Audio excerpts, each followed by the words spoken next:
The More Conversations app ahead will be going to the Northeast region, where we speak to Dokugu Al-Hassan, who is our Northeast regional correspondent, a reporter on the ground, who will be bringing us updates on the situation in Walewale. You were giving us, a background to what happened. I was saying that on the 12th of this month, which was on Wednesday, there was a car set ablaze in the popular base in town here called Bazaar Social Center in Walewale. That was on Wednesday. So on Friday, the Zoom Lion people came there to tow the badges here. So I was there when I got a call from a teacher who is teaching at a nearby community called Pulukoom. And he told me that a car was set up in between Loagri and Pulukoom. So I called one of the security personnel and he told me that it's true. The car was taken and abandoned. So in the evening, I was told that the car, about 3 people got bent in the car, and some were rushed to the Walewale Government Hospital for treatment. I couldn't go to the place because, on Wednesday, I was also brutalized by the military in Walewale when the car was set ablaze and we were going there to make some reports. So because of that, I couldn't go there. On Saturday, we were told that 6 of them succumbed to the injuries and then they passed away. So that was the information I got. The regional minister, Honorable Cairo, also went to the hospital and then paid a visit to the victims. Those who received some stray bullets, these people, they set the car ablaze and they even opened fire into some of the passengers. So some of them were at the hospital, including those that the military were brutalized at Pulukoom and Loagri. And one of them passed away. He was a more 36-year-old man. And on Saturday, when the minister, the Northeast regional minister, came to the chief palace, in that Diana's palace, to brief him about the safety, the youth were agitating, demanding to know the reason why the regional minister advised the interior minister to impose a curfew on Walewale. It's not only Walewale, but we have Loagri, Kukua, Wulugu, Kimsi, Sayo, and Yarabani. Those are the communities that are so the regional minister to a car was vandalized. He was in the palace and the youth were trying to get the victim out. That police were there to protect it. So later on the reinforcement, that's the police reinforcement in FP, they got to the scene and they started opening fire into it was just a warning shot. And one man called Tower Smile, like a 45-year-old man, he was also standing there. I was even there, but when they started shooting, I went away from the scene. So I was there from my way going to the house when the V8 was in the full speed, heading towards the Walewale Government Hospital with the boot opening. So I was just they even came and bypassing it. So I got to the house about 3 minutes and I was told that I'm not sure. So within the next day, he was pronounced dead. So he was even there yesterday. So for now, for the car that they said that my understanding is that 3 or 6 of them concerned dead. 3 immediately passed away when the car was set, I believe, at that place. But some of them were sent to the hospital. So, have we found out what may have been the reason for the attack? The reason for what? The reason for the attack. Well, I can't best tell. Some people are saying that it's linking to the Boko issue. And you understand that when the issue started in 2021, anytime there is an attack in Boko, there's always an attack or a reprisal attack in Walewale. And so, when this car was set ablaze, that very day, I was told that a 5-year-old baby was smashed on the ground in Boko Council. And some are saying that it was a retaliation to that what was happening in Boko on that very day. Because a woman and a 5-year-old was smashed on the ground in Boko. And some are saying that they also did that as a form of retaliation. Right. Now, it's quite interesting that something happening in Bawku may, as is being alleged, have a bearing on what will happen in Walewale, especially when there are other towns between Bawku and Walewale. Of course, you can't ignore places like Zebila, Garu, and Nakmanduri, and think that something happening in Bawku would have. What is the connection between Walewale and Bawku, which could trigger an alleged reprisal attack because of what happened in Bawku? When we are talking about Mampurugu, Mampurugu is bigger than Northeast region. The Northeast region is just is the government who created it, but the Mampurugu, as they say, including the what is part of Mampurugu and then Boko is part of Mampurugu.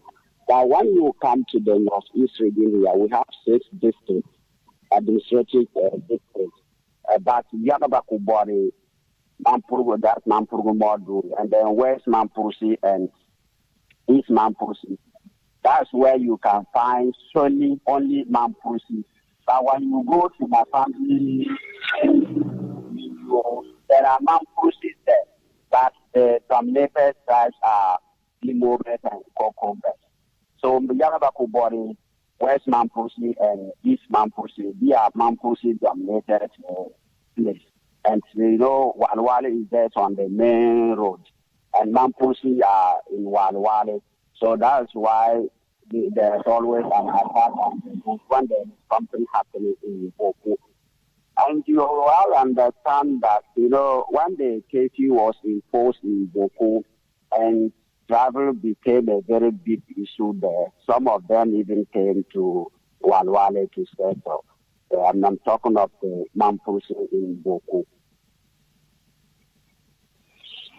Okay, that is a very interesting situation. Now, the young men in the town, and it's been alleged that the chiefs are also not happy with the curfew that has been imposed on Walewale and a number of other areas, including, as you did mention, is it Kukua?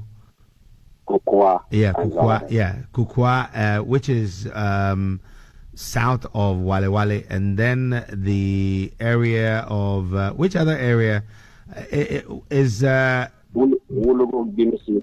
So Wulugu Gimsi. Okay, so Gimsi is also further up northeast of Walewale itself.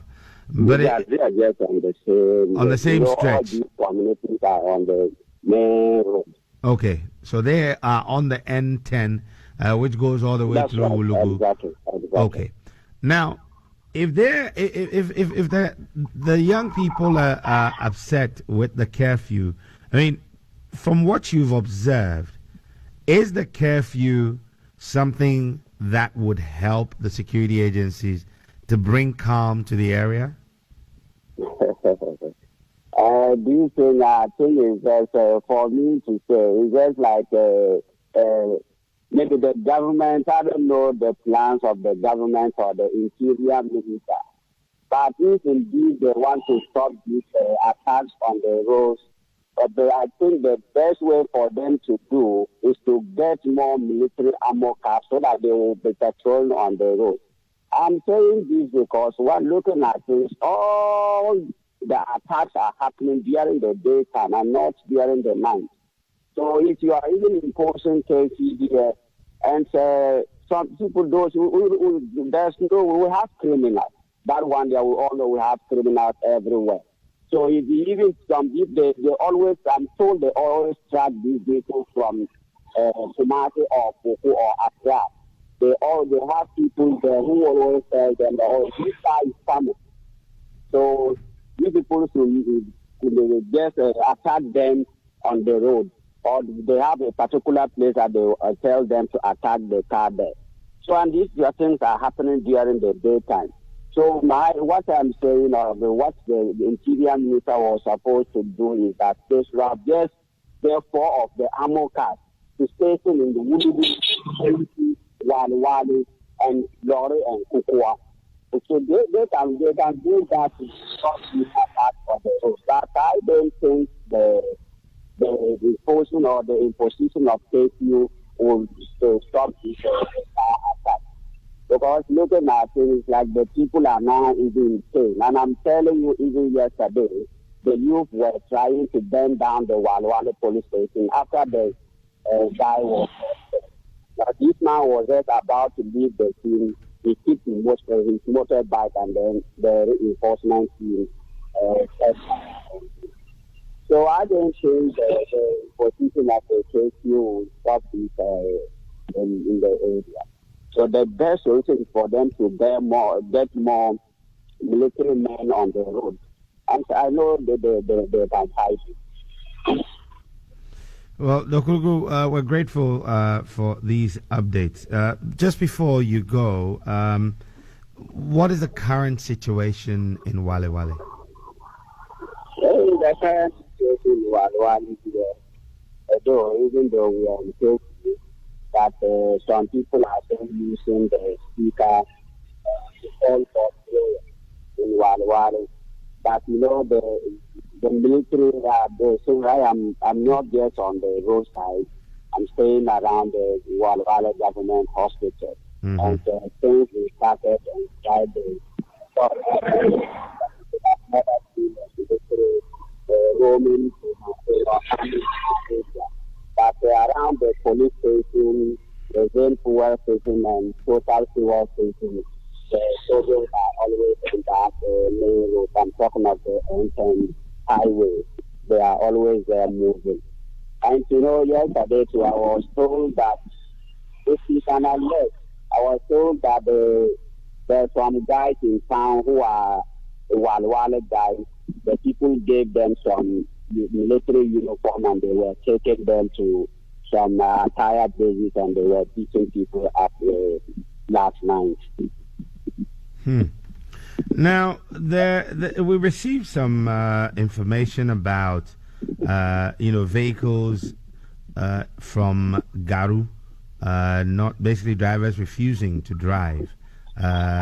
Is this affecting the movement of people in that region at the moment?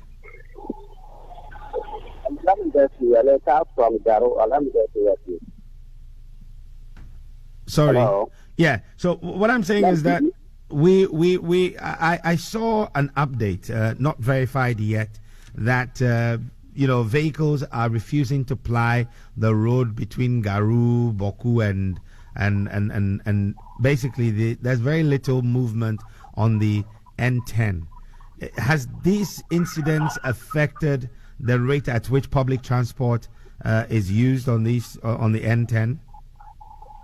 Yeah, for the N10, anytime it happens like these cars from Bawku, Garose, Bila, they always stop using the road, and they always pass through the Napanduru side. That's the eastern corridor road.